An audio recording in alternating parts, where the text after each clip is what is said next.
I just want to reiterate how great of a job David Braun has done, Yes. considering the circumstance of that situation, considering what he walked into, what he thought he was going to be doing when he first got there. I mean, this is a guy, it's different when an interim head coach like Harlan Barnett, right, was there. He was around the guys. He was familiar with the team.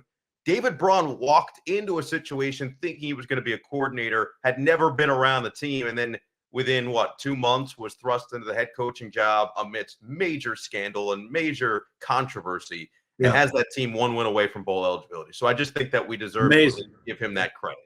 I mean, this is a team that, and I love Pat Fitzgerald. I mean, I really do. I mean, he's always was one of my favorite guys to deal with, and to talk to, and just he seemed like the perfect fit for Northwestern because he played there. He understood the culture, understood the academic requirements, understood all of it, right? But the last 2 years under Pat, they were 4-20.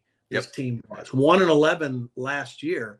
So, I mean, this is the same guys, because Northwestern's not a team that's going to be able to go out and take advantage of the transfer portal. The academic requirements are too difficult. So David Braun took over a program with players that he didn't recruit, and he has done a remarkable job. And I think, and I don't know, I'm sure that this guy has helped him, and maybe we brought this up on the podcast before, but, somewhere early in the season, he made the decision to bring Skip Holtz on as kind of a mentor and kind of an associate head coach, just kind of being there to help.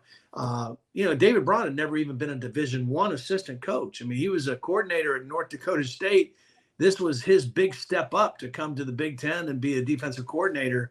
And then he was thrust into the head coaching job. So it's probably a really smart move of his to bring Skip Holtz in, who had a nice track record as a head coach and has won at different places, to just kind of bring some stability and some wisdom to him as he leads his team. Because David Braun wanted to continue to be a defensive play caller. He didn't want to change that up this late in the game. And so, kudos to both those guys.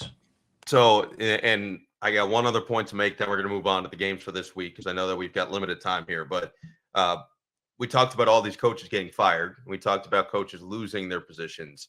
At some point, Northwestern's got to give this guy the job, or at least offer this guy the job. I mean, the fact that he hasn't had that interim tag removed is crazy to me, considering what's gone on this year.